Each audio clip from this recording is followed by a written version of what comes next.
నమస్తే అండి. Welcome to my channel Sri channel.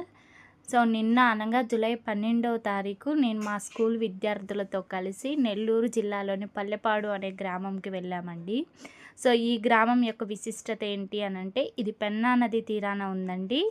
So, ఇక్కడ గాంధీజీ ఆశ్రమం ఉంది. ఈ గాంధీజీ ఆశ్రమంలో జిడ్డు కృష్ణమూర్తి ఫిలాసఫర్‌లో ఒకరైనటువంటి శివరాం గారు 'సృజన' అనే స్కూల్‌ని స్థాపించాడండి 1983లో.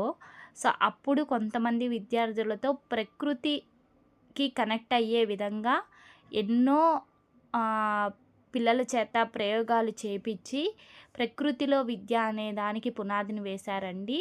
సో, ఆయన సంస్మరణ సభను పురస్కరించుకొని మేము మా స్కూల్ విద్యార్థులతో కలిసి పల్లెపాడులోని గాంధీజీ ఆశ్రమాన్ని సందర్శించడం జరిగిందండి. ఇక్కడ చాలా గాంధీజీ యొక్క లైఫ్ స్టైల్, అతను